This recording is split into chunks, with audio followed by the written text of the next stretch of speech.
What it is, we back again with another episode of Bigger Vision Podcast. You already know I am Big Amp, a.k.a. the Sauce King, and I'm chilling with my dogs, Burning the Barber, Mellow Mod.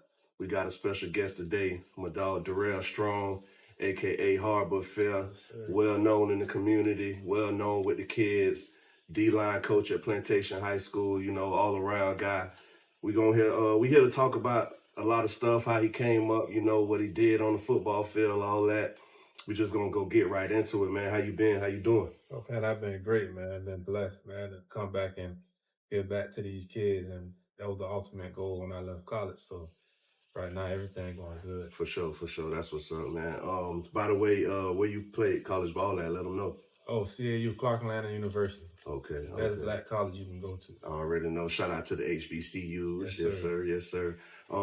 Let's get into it, man. I want to ask, I'm going to dive right in. How did Hard But Fair start, like, and what is it about, and what's the end goal like for it? All right, well, how it started, it really is something that I got from my fraternity. I'm saying the process that I went through, and I brought it back home. My nephew, he wanted to play football, and he wanted me to train him. So I used to always scream hard but fair, hard but fair. Right. He out there throwing up. Right. I'm telling him it's hard but fair. And I just, you know what? That's something that I'm gonna build off of, make a training company off of, and I just kept going with him, and just kept promoting. Right. And so go ahead. No. That's where the name Hard But Fair came from. Yeah. Okay, that's what's up. And pretty much like what would you say it's about? Well, it's basically about it's life. You know what I'm saying? Even waking up is hard. Yeah. That's true. I want to just wake up. Yeah, that's but true. The fair part is when you wake up and make that money. You know what I'm saying? So it's always from the heart. Whatever you go through that's hard is going to be a fair part of it. So that's why I kept it going with that. That's just a life saying. It's not just for sports or that's a life saying. Right. And I just roll with it.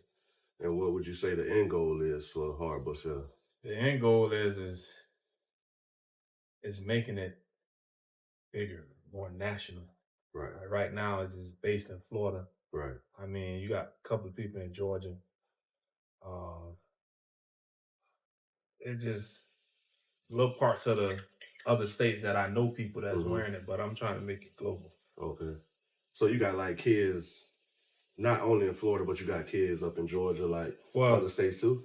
Starting now, because last year is my first group of kids that went to college. Right. So that's how it's getting out there. Okay. The ones who leaving here going to other states. Okay, that's what's up.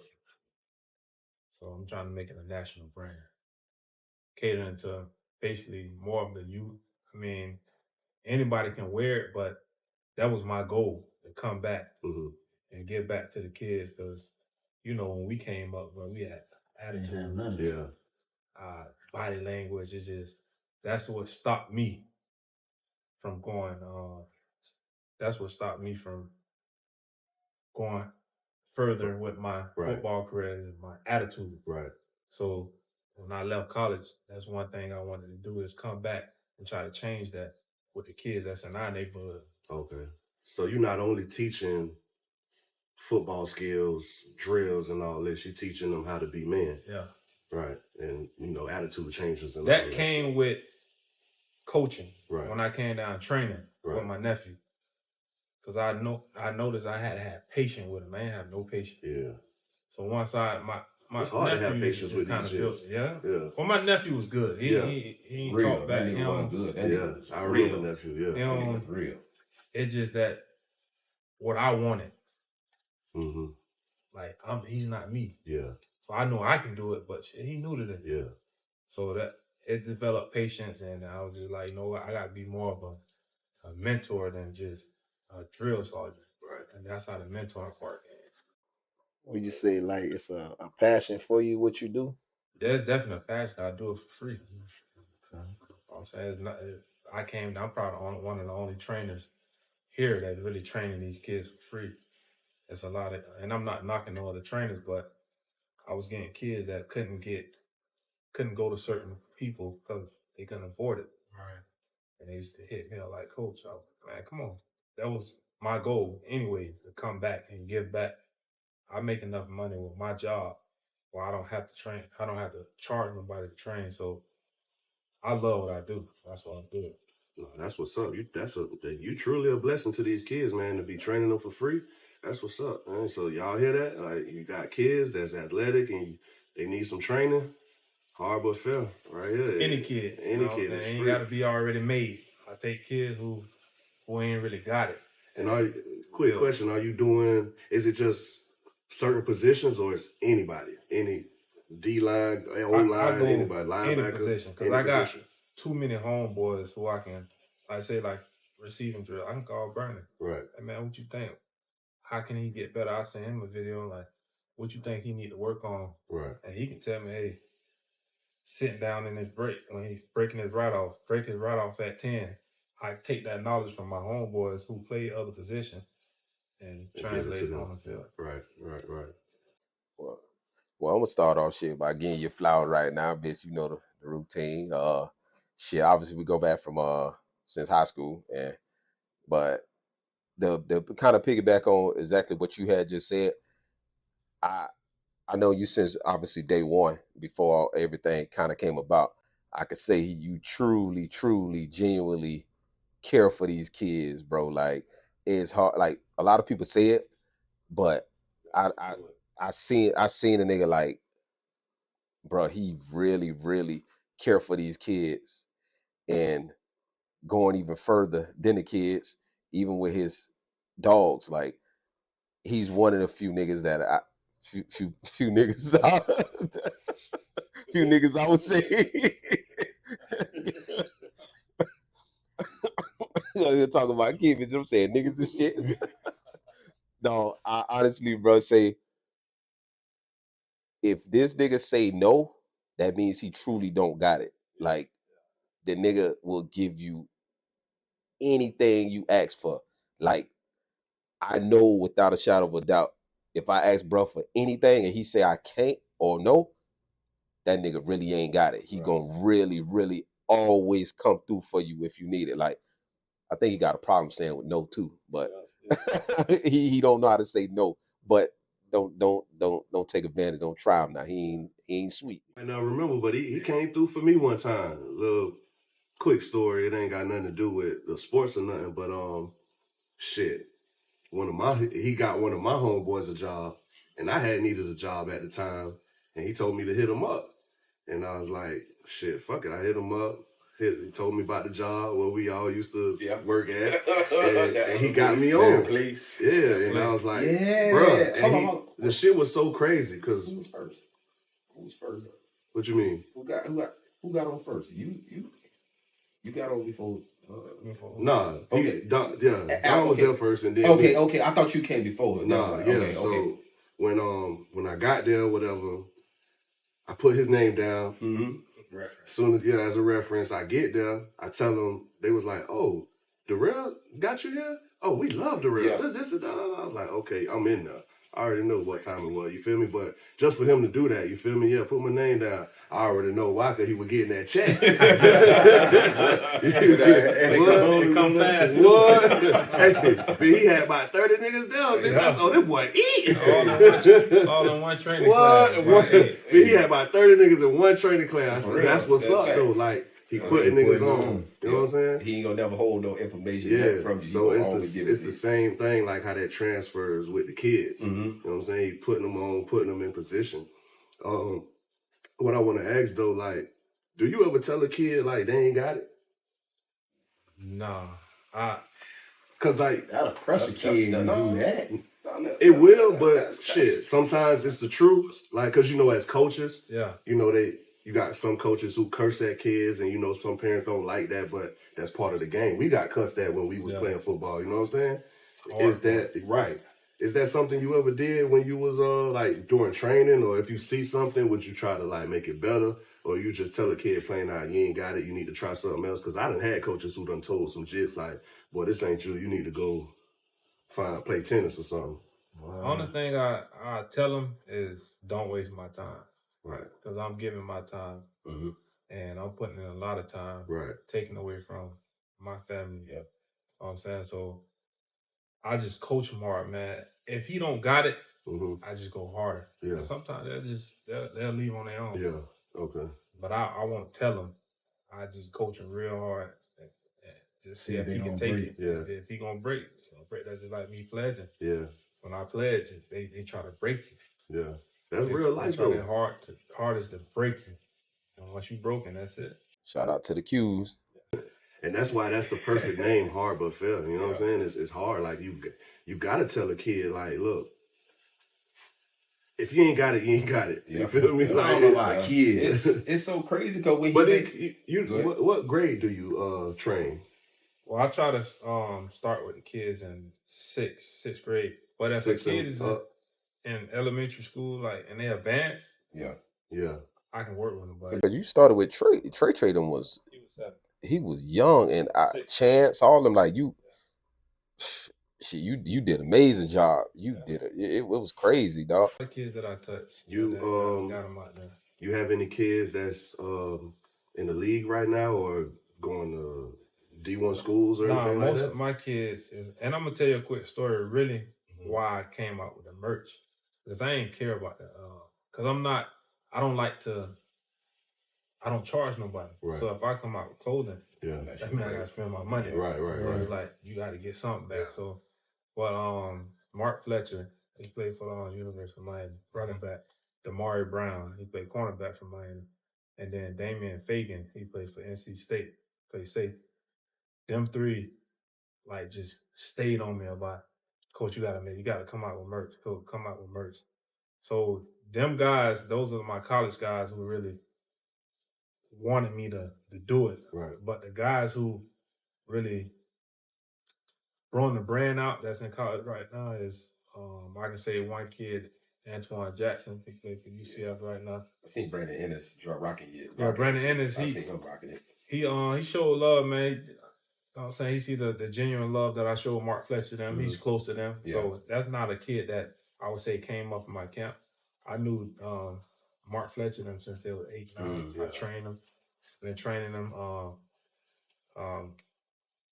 Ennis I never trained, but he just seen the love that came from them boys. So he wanted to come in and show love. Yeah. He's a good kid.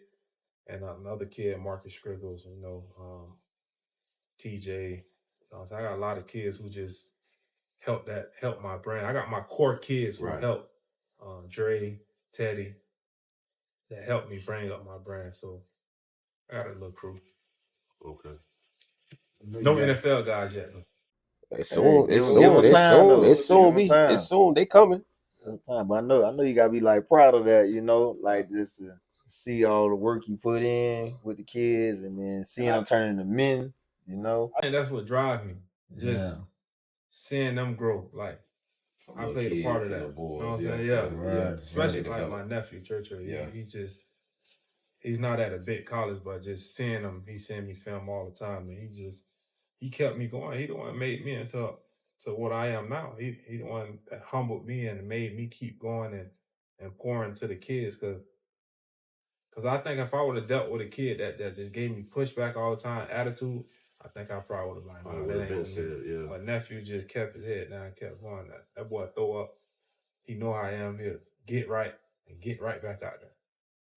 So I know he soon, and I told him, it might not come right away like them other boys at them big schools, but just keep working because he's talented. He's D1. There ain't no question about that. Trey supposed to be D1, and he gonna be D1. What position is he? He really at the receiver, but he's an athlete. He could play. He could play it all. Like he's like that. He's really like that. But I seen you with Trey. You was basically damn the, you was damn the dad to him. Because I mean, when I used to live on the Strip and you was living right there on the Strip, I'm like, I remember when you Trey that big face, huh? Nuts. No, you was like you put in work. You put in work with that boy. But I got a question. What do you see the difference in training kids and like the development of kids opposed to 10 plus years ago to now? Because obviously so much have changed with the NILs, the people, it's crazy right now. Yeah. So what do you see the hardest, thing about coaching and developing these kids nowadays opposed to when we came up? Back when we came up, Well, when you first started when you first started coaching them, you get what I'm saying? Like when you first started Trey, you think it's the same? Yeah. Trey is the only, I would say, I got like Mark Fletcher, and they don't give me they don't talk back. Antoine Jackson. There's certain kids that took after how we was coached and how we was trained when we was coming up. The reason why I asked opposed to 10 plus years ago when you first started training, opposed to not, because back then, even when, say Trey was younger, yeah, you're right. There was no NIL deals. It wasn't like how now is a money. I think the kids got more control now. Yeah, of because they got NIL. Like, man, you got my kids certain like Mark Fletcher. They got them boys making more money than me right now. Yeah, you know what I'm saying? So they can promote their own stuff. They can promote their own stuff. Back when I was first started training, it wasn't social media. Wasn't that they wasn't into social media like that. Mm-hmm. But now that they can promote their own stuff, they got more followers than me. Like, so it's like I'm helping you more than they feel like they're helping me more than I'm helping them. And I think that's where the mix up is. Like, the kids feel like they don't need you. You always need somebody. I don't give a fuck who you is. Especially when they got more followers. You got to come back down. Yeah. But even in a training aspect, they feel like you would think they don't need you. Yeah. I mean, you got some kids who will come to me just to get a video. Like, what you mean? Y'all see how I edit the video. Yeah. And it look good. Yeah. You got some kids just come to training because they want that film. They want that film. They see that I promote. Right. I got some kids that came to me and then never came back. I made them a nice video.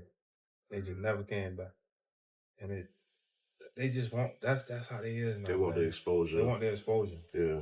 Quick that passion it ain't there. It ain't there like that for a lot of them, but some of them it is, but a lot of them, they like what the sport can do for them. Yeah. They don't love it. They just like what the sport can do for them. Do you feel like NILs has changed the game? It's good and bad, and I mean they deserve the money. What would you say the good and the bad? The good is the money. Obviously, the money. Yeah, they can provide for themselves, their family. The bad part is you have coaches like me that they don't remember them car rides. Pick them up. Yeah. Take them to get something to eat. Take them back home. They don't remember none of that. It's like they just think I supposed to do that. Right. No, I don't supposed to do grateful. I just did it because I'm looking out. I felt like you needed that support. Some of the parents that they took advantage of, some parents really couldn't do it. So I just, I'll do it. Especially the females, because I was raised by a single mom, and I know how it is. But the thing about us, we know how to catch the bus. Yeah. We know how to walk. Shit, I don't even know the bus Know how to ride a bike. They don't know how to do that. It exists. They just don't know. Yeah, that's the that's difference. That's what we lacking at. That's what these kids lacking at. Like, for instance, I had a kid the other day. He said, "Coach, I ain't gonna be able to make it to workout." I said, "Why?" "I don't know, practice." He said, "I ain't got no ride." Bruh, you stand walking distance out of school. Like, he literally right down the street. For real. He asked me to come get him. Like, no, I'm not coming to get you. It ain't like you stand in a parkway trying to get. So he don't want to walk. They don't want to walk, bro. Lazy, man. It's crazy. You're gonna have to walk and run and practice. You know what I think? We're in the era where they feel like everything's supposed to be given to them. If they walking, somebody might record them like, this nigga walking. walking. I seen such and such walking. He ain't really like that. And they think, they scared of that. They scared of, like, even with, like, some of the kids. You will see if y'all watch my videos, y'all see some kids that'll give up on the play because they don't want to get blurred. They think if they take the ball off the top of their head, they go viral. And it just cares too much. That's a part of it. They can't worry about that. That's the era. That's the type of kids that's the era we living in. Social media. Everybody gonna give up. They don't understand. They don't know the history. I mean, they ain't looking at the history of the Deion Sanders, guys who making millions of dollars who giving up plays. Yeah. What it was, a dig for Dallas. Dallas. Yeah. Gave up a lot. Gave up a lot, but he took Got a a lot. lot of picks too, though. It is what it is. You're gonna give up. You're gonna give up a lot. It's gonna happen. That's a just playing part of the style. game. Yeah. How long have you been doing Harbor Fair? Well, I started in 2012. That's when I came back home, school.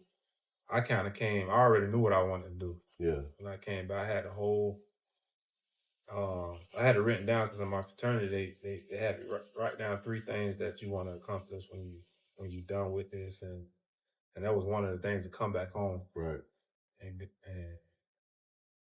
go into my neighborhood and try to fix the attitudes, because I done seen a lot of, man. Yeah. Going to college, there's a lot of Florida guys, just South Florida, bro. Our attitudes was just different, man. Different. Yeah. We didn't care. Yeah. But a lot of us ain't. We was like that though. Yeah, we was like that. It was respect. Now these kids it was like that. They'll cuss a coach out.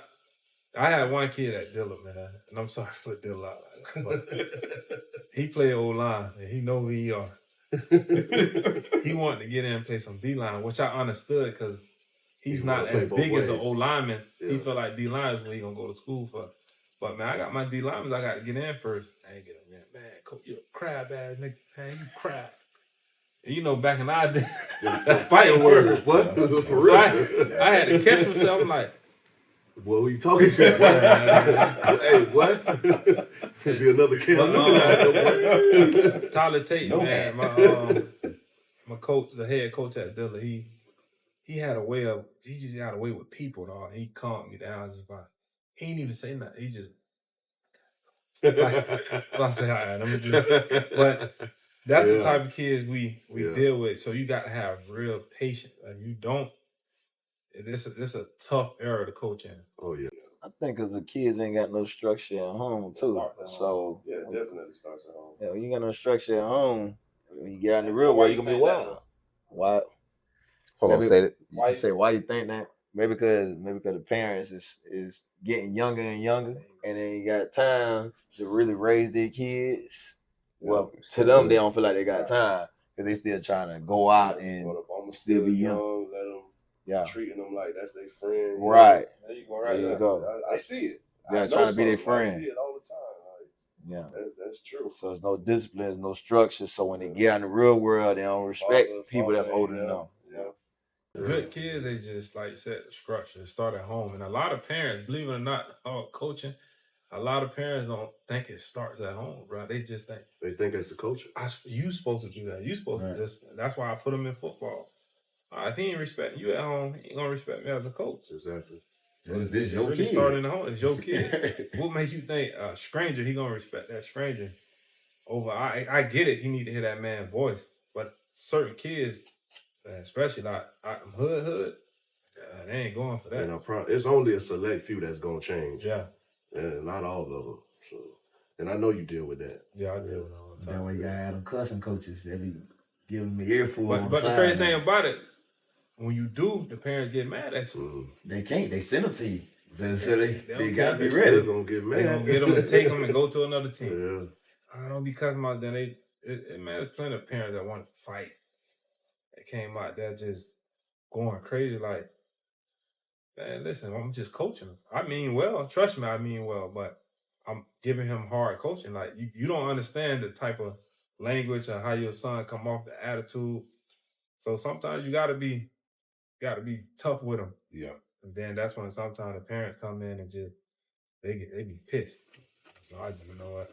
I tell the parents straight up, you created this monster. You supposed to get this monster together before you bring him to me. You could call the kids a monster. No, for real. I feel you though. Quick story: the kid, Antoine Jackson. They call him my favorite. He's like that too. He's like that. But he was a kid that came over from Lauderhill Lions. Everybody wanted him. Good kid, very talented. He came to us at Plantation 707. Just had a whole attitude. But I'm that coach. I don't care how good you is. Go take him. Like, hey, don't come back here. That's how I was telling him, because he was like, the coach was talking. He picking the grass. I'm telling him, get his head up. tell me that, but that's what he used to do at his other team because he was that guy. So, man, when I told him, man, go back, Lauderdale, don't come back, man, the coaches was like, nah, man, you can't, man, that kid will win the Super Bowl for, but that just shows you I don't care about none of that. And Some respect. that show you where a lot of these coaches' mindsets at too. Because I had a talk like that a while ago with a friend of mine. And it was like these coaches, they just want to. Some of them just in it to win. Yeah. They not really in it for the kids. Selling your soul. Yeah. Like you willing to risk your morals and the bigger picture for a little just for small a trophy. Gain. Yeah. You know what I'm saying? Instead of just like, really, you supposed to be here for these kids to see this man, prosper, go up to the next level, like make money for his family and shit. Be a better man. Be a better human being, bro. Like I noticed that talk. shit. Like, and I see that. You know, so I see that a lot, and I can already tell you not one of them coaches. You know what I'm saying? By the way you talking about, I see it. You know what I'm saying? No coaches care about their reputation. You know, you want to be known as the best. And internet, A lot of these coaches, that's why. Would you say that's a problem right now? Yeah, that's a big problem. I say it all the time. Like, nobody want to lose. Yeah. But somebody got to lose. But they get so caught up in the internet. Like, one of the coaches that I coached with, he was so, like, if we win, he goes straight on his phone to go talk. Talk shit. Talk shit. Let everybody know but he soon as we lose, he don't do that. he go, he MIA. He don't be MIA, he go read it, but then he take it out on the kid, like, kind of blame the kid, like, you can't. that's so losing. Nah, it's just he don't want to get exposed on the internet. So his coaches out here don't want to get exposed just like he's not kids. really doing it for the kids. No, you're doing it for yourself. Yeah. And there's a lot of coaches out here like that. A lot. It seems like it's the same way in college. You know what I'm saying? Because I done heard stories, like, you hear the stories all the time, like with the Johnny Manziels, like, do what he want to do. Yeah. Then the coach is like, but he's winning for us. Yeah. You know, but then you creating a monster. Yeah. He's eventually gonna wreck out. Thank God he got, according to reports and stuff, he got his life together. Yeah. But it's always gonna be that what could have been. Granted, he achieved a lot, but he, Johnny, he could have been something big. But you enabling him. Yeah. And it's a lot. That shit happens a lot. That's crazy. So, of course, before I give you some more flowers, I'm y'all fucked me up with that. As soon as I said that bit twice, I thought about it, bitch. As soon as he said bitch, I thought about it. Hey man, take us back to your from where it started. Sorry ad plantation, Little League football. I ain't talking about high school. It's all about a lot of the leagues, but go ahead. I want to know a little more about your they want to know more about your from when it started to present day. What was the role like, and where you came from? Well, we actually, me and my brothers, because we stayed in Deerfield, then once we moved to Sunrise, we started in street football, and then back in our day, coaches, they'll come get you, they'll drive through the neighborhood and see you outside playing. Mm-hmm. And I had one of my homeboys, Justin Perkins, stay down the street, and Dwight Perkins, his older brother, who I looked up to, played linebacker, played in high school. But they kind of got us into football and into Plantation Wildcats. Their dad, Mr. Perkins, he coached us. He was like the neighborhood dad. He was the dad that if you acting up, he gonna get that belt. Whoop your ass. And our parents was okay with that. But that's what made us all family. Yeah. Because that one guy, he controlled all the kids in that neighborhood, but respectfully. Yeah. And we respected him for that. Respect for him. So he kind of brought us out to Plantation Wildcats. He was my coach. And it sucks because Trav. Yeah. Trav was on my team. He was the telling jokes, I bet. I never stop cracking jokes. He played safety. I played linebacker. And he played tail, and I played full. You say Trav played linebacker? He played safety. I'm about to say he played linebacker. So we was like the best 2 kids on the team on 85. And the dad who brought us out there, he had us going both ways, but you know, at the white parts, they don't like that shit. Yeah. So they had to end up firing him after like the first game. Yeah, they fired him? No, after the scrimmage, yeah, because all the other coach, kids getting the coach's son was on that team. He was like kind of over the park. Oh. So he seen that we was going both ways, and we played Cooper City. We scrimmaged them. We beat them. We scrimmaged, I think, Lauderdale. We beat them. And then once they fired him, and then we was only able to play one way. Mm-hmm. And he went to safety, I went to linebacker. Man, we ended up losing every game that season. Got beat. Cooper City beat us to sleep. But that's a different story. But yeah, that's what kind of got us into it, just neighborhood. You know what I'm saying? The guys in the neighborhood, the older guys in the neighborhood just brought us in. Once we got to Sunrise, they took us in like family right away. Mm-hmm. And Mike, who y'all went to the Straight concert with, he was a part of that.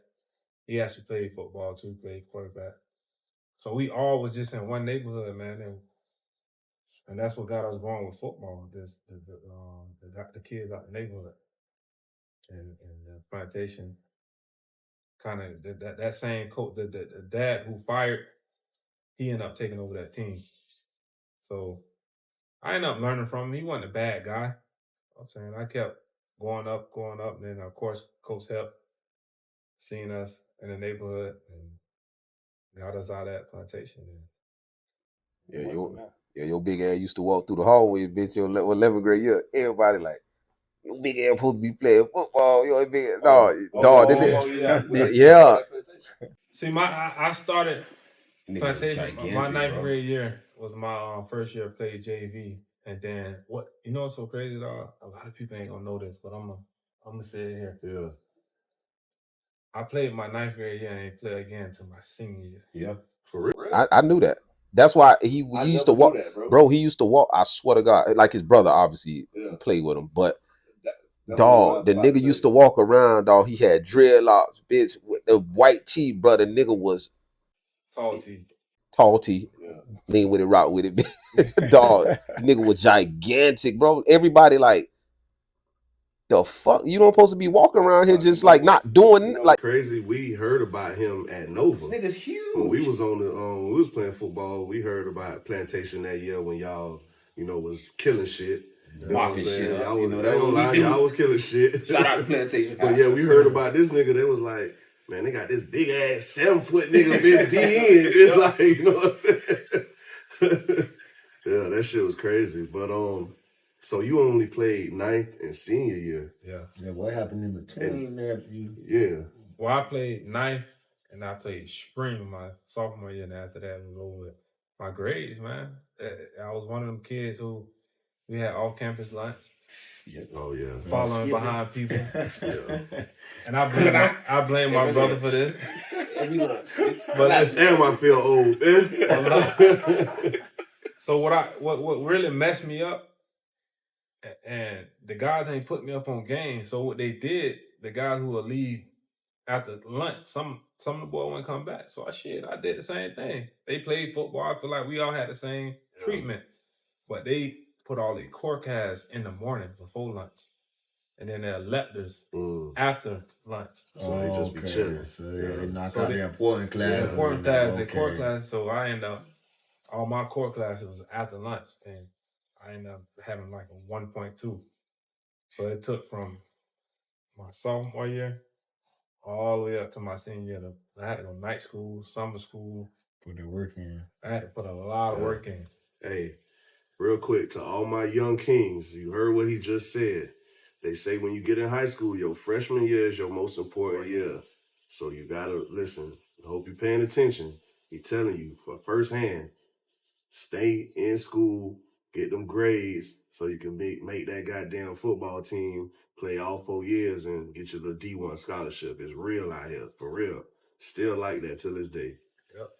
That's facts. Yeah, for real. Shit. And shit, he gonna tell you that when you come to Hardbutt Fair. Yeah. So that's why I do what I do. For real. I don't want that. I don't want nobody to go through that, because Dog, that was pain, dog, watching y'all boys. Dog, I'm in the stands, dog. Like you said, it was running through shit. Yeah. To this day, people think that I was a part of that. I thought you was, bro. I was like, that. I thought you was. The only great season I was part of is I'm my senior you were season. part of it. Because your brother left in 03? 04. 04. Yeah, Okay. 04, 05. I used to sit in the stands. I was hanging with, like he said, just walking around school, hanging with kids who didn't play football. Them boys out there practicing. I'm walking home. And I used to come to the games, and man, that Central game when we beat Central in 03. It was, I think, the number one team in the state at that point. Number top 5 team in the country, I think.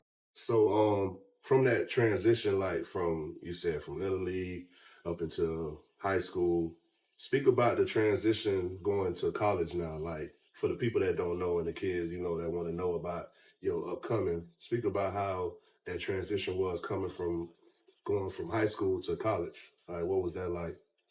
All right, well, the transition from going to high school to college was actually better. It was more easier. I always tell people the hardest schooling of my life, I would say middle school, but high school was tough too. But college, you have more time. You know what I'm saying? Like nowadays, the kids at the IEPs, when they got a lot of time, they don't got the same time as the regular students. They got more time. So in college, it was pretty easy once I got to college. I had a lot of group projects, you write papers.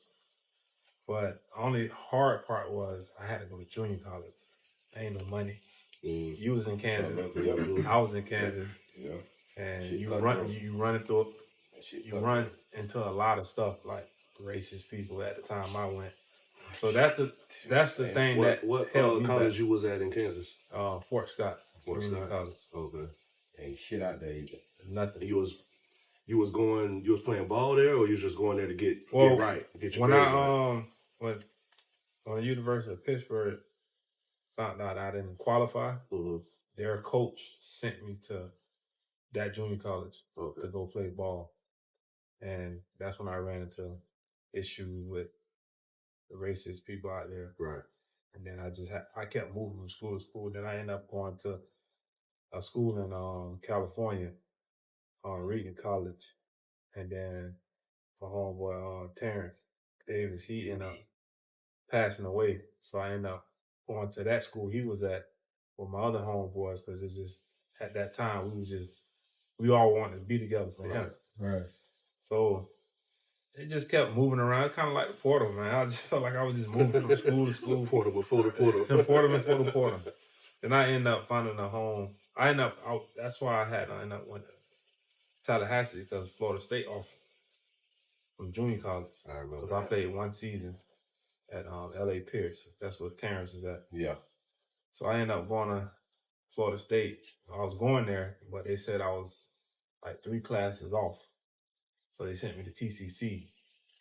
And then, once I got to Tallahassee, it was something to do every day. Every day is something to do. With me. So I went going to class. I was hanging out, and I lost focus. I gained it though. Once I gained it, focus, my D1 eligibility was over with. Yeah, I was like, back then, you see, now, they got so much shit. They get so many years of eligibility.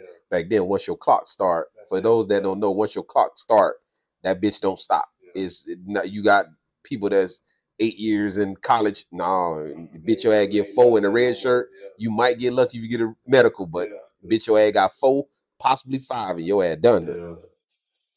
That's how I got the Clark, because it's a Division II college. Now your time don't run the Division I. Well, Division I. Your time back then, everybody wanted to go to D1. And nobody wanted to go no D1, AA, D2, and shit. But you go to the league committee. Yeah, that's how I found my home at Clark. And at the end of at that point, I just wanted to go to school. Wanted to be a part of, get that college experience. Football was a plus. I became an All-American there, broke records there. Like I did my thing. So, but I knew coming from a Division II school, my attitude can't be you can't have that. Now, if you had a Division I, people would take a chance with you. Yeah. D2, man, you already playing D2. Yeah. So if I'm gonna take a kid with a bad attitude, it's gonna be a kid from a Division I school, and I think that's what stopped me from going to the next level. But that's what made me all like, you know what? I'm gonna come back home and I'm gonna make sure I get into these kids' life so they don't, whatever happened to me don't happen to them. Right. Well, I definitely, I can tell you this. I don't think it's not physical why you didn't make it. Because I honestly, I told you this before. I known you since the beginning. So, and I'm gonna just keep it a blunt, but blunt raw. When we was when your senior year in high school, I remember when your big ass came out there. As soon as they put that nigga down, when we were doing 1-on-1s, the nigga had one move. He just was big and stronger than everybody. All he did was bull rush. He just bullied people. But it's certain times like you just can't bull rush everybody. So him going off the college, when he showed me his film from college, I was like, who the fuck is this nigga? Like, I see bitches just, he just strong, bitch. He just go put his hands up and dry your ass to the shithole. This nigga hand movement was Aaron Donald type shit. I'm gonna give a shout out to Rick. Yeah. Richard Washington. Rick always had them hands on He that. the one that he always did that shit. Kind of guided me and told me I need to use my hand more. And of course, when I got my coach Matt, he just took over. And it definitely showed because you see a huge difference. Like your hand movement was, the shit was crazy. I swear to God, I thought you was least gonna get somebody gonna bring your ass on or something because what you had double digit sacks. Like you had double digit sacks. So I mean, then I led Division II in tackles for loss. I had 20 plus tackles for loss, and I was like 5 in NCAA. that's what's up. That's what's up. I just think you came out a little bit before your time. Now, now if you were to do that now, it'd be a little different now. But hey, it all happened for a reason. I know you're a blessing to these kids, so it's all for a reason. So to speak on that, can you let the kids know like where can they reach you at? If you got some kids out there want to train with you, you know what I'm saying? How can they get in touch with you? Oh yeah, the Hard But Fair Athletes on Instagram. I mean, it's buzzing right now. A lot of kids are reaching out. That's the best place to reach out to me. I respond to everybody. You know what I'm saying? I only got 5,000 followers, but a lot of kids, I'm not gonna lie, a lot of kids make me feel like, shit, I made it. Like, no, they with my brand. They fucking with you. They fucking with you. And where do you train at? Is it numerous places or one place? Well, now that I'm coaching at Plantation, I train there. Everything's at Plantation. Everything at Plantation. And we'll put the address down there for y'all if y'all want to know where that's at. Google that then. my dog Jay, Yeah. he real deal, dog. Receiver. I'm just throwing that out there. Yeah. He like that. He He like that. And I ain't just saying that because he my dog. He like that. Yeah. He like that. Receiver. I got him doing like that. drills and stuff. You connected with me and whatever I can do to help. Sure. I'm here. Sure. I'm gonna get my son out there with you. He's straight basketball. That but nigga bigger than no big. He still need that workout though. Like, you know, he played basketball. We actually tried. We were supposed to connect with him at Dillard. Yeah, he was at Dillard. Yeah. He seemed like he loved that basketball. Yeah, he in love with basketball. He tall as fuck, man. That nigga tall. That's a grown man, dog. That nigga tall. Basketball. He taller than Pops. He about your height. That nigga tall. he taller than me. He taller than me. He ain't even done And that nigga don't say nothing. He quiet in the motherfucker. Don't be talking, nigga. Yeah.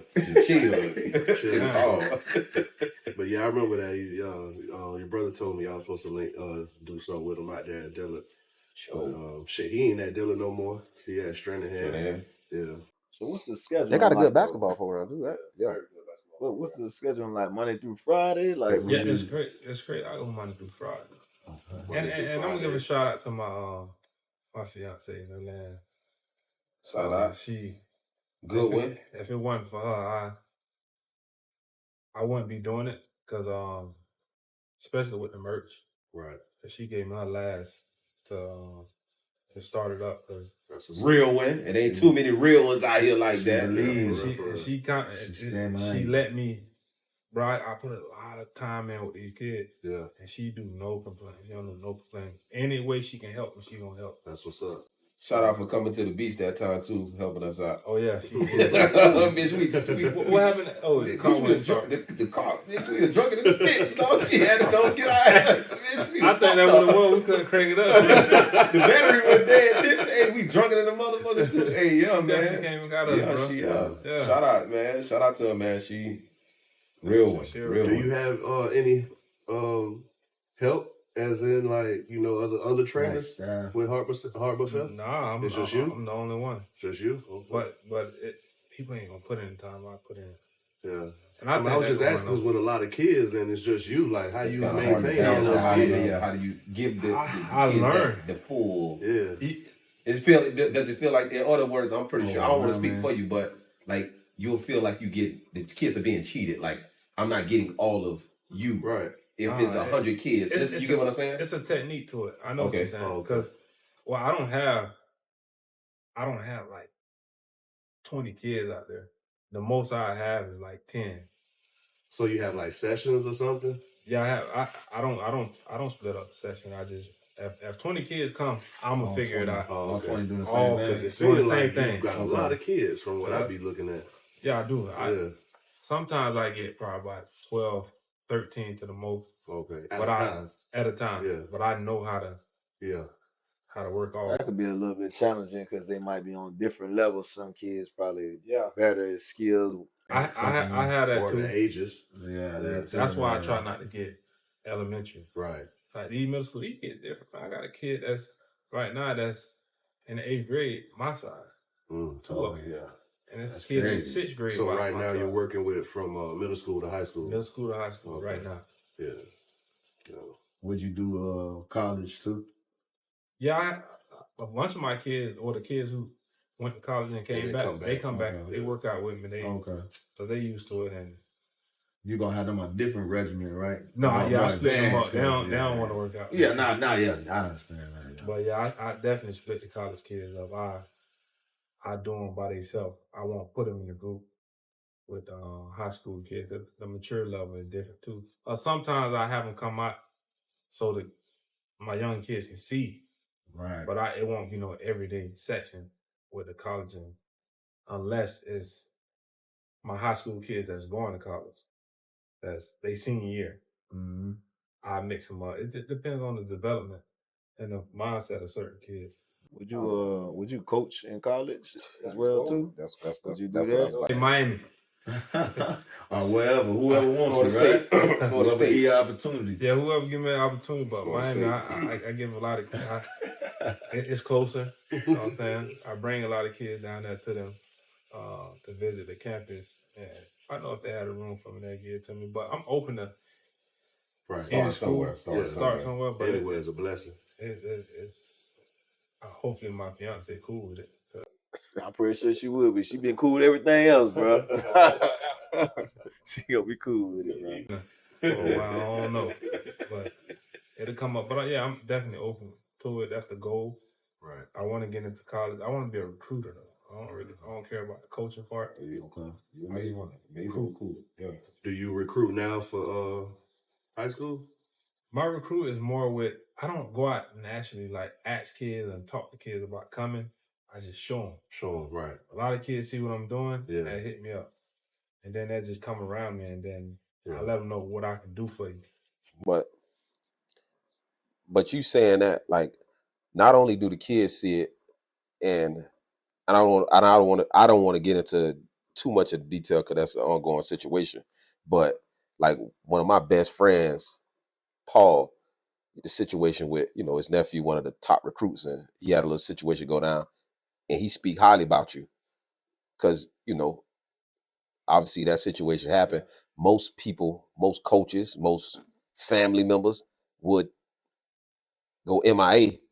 And he said every court, all that you've been a part of, you've been active into it. Like, not only do the kids see it, but the parents see, like,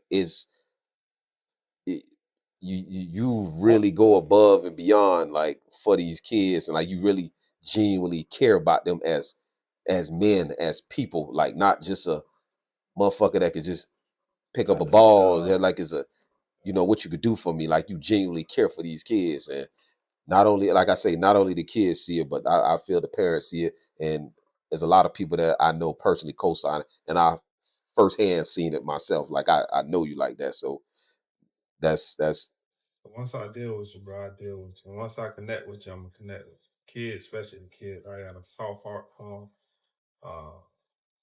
I have a daughter. I wanted a son, but 2 9 for the Scorpios. Yeah, Yeah, you thought I forgot too. Yeah, I know. I remember. We won one day apart, 2 days apart, same day. she 20. 20. one day apart. See, yep, my birthday. I went to go see her in the hospital my birthday. Yeah. Nah. Mm-hmm. So, my last question before we wrap it up and get up out of here. I heard a little rumor. I don't know if it's a rumor. I don't know if it's a fact. I don't know if it's true or false. But they say that B. Marshall wanted to buy Hard But Fair from you. Is that true? No. I think it's something that I put something out about somebody wanting to buy it. The guy who wanted to buy it, I didn't know him. Yeah. B. Marshall wanted to connect with him at the same time. So when I put out that message, right, I ended up putting out the information of me and B. Marshall talking and trying to build something with House of Athletes, right. And Hard But Fair. Okay. But the guy who wanted to, I think he was from like Georgia.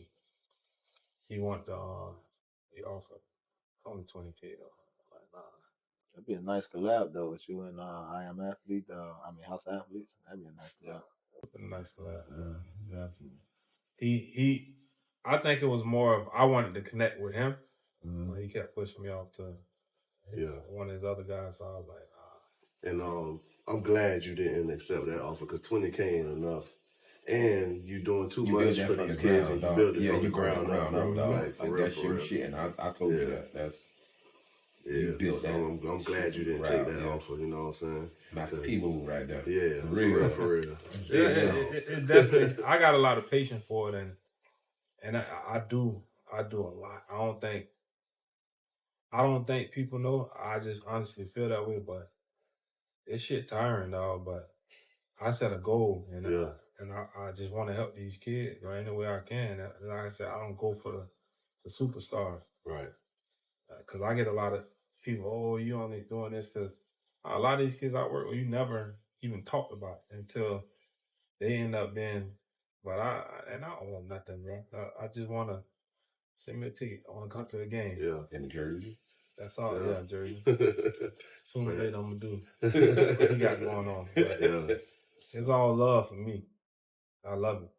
So I wasn't blessed with a son, so I'm gonna give back to these kids any way I can. Well, I wanna like I say, I wanna end this thing for real. End this thing with a bouquet, bitch. Like my dog L say, bitch, a bouquet of flowers, bitch.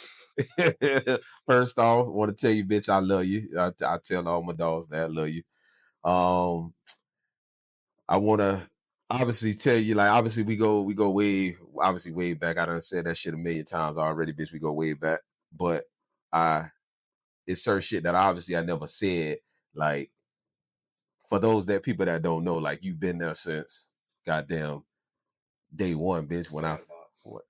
Since day one to when I went through my whole divorce and all that shit, you was one of the very few people that actually real deal, like, ain't hit me up on some, hey bro, what happened, man? What woo.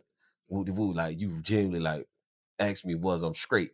Even though, I was fucked up at the time. I was in a bad spot, bitch. And like, you was one of the ones that really just nigga don't give a fuck. He was really there, like, and every time I hit bro up, bro, I swear to God, like, the man always, he never not came through. I got a few homies like that, don't get me wrong, but you one of them. Like, I could call on you, I know without a shadow of a doubt, like, you got me. You ain't never failed me. So I definitely wanna tell you I appreciate you for that, and I love you for that too, bro. Definitely. Might make me tear up in here, dog. You gonna cry at the top, bitch. It's love right there, though, bro. For sure. That's genuine friendship, brotherhood. Yeah. That's what it's about, man. That's hard to find, bro. It's hard. It is hard. It is hard. It's hard, but fair. Yeah. Yeah. I love y'all boys too. Love you too, man. But hey, Darel, we appreciate you for coming on the show. Appreciate you for talking to us, man. We're gonna wrap it up. That's the show for the day. Everything starts with a vision. Just make sure it's big. Ma, take us out. You already know how. Y'all go ahead, like, comment, subscribe, share, tell a friend to everybody you know. Hit that notification bell. Get all the episodes dropping every Monday, just like that. We out. But yeah, crying what?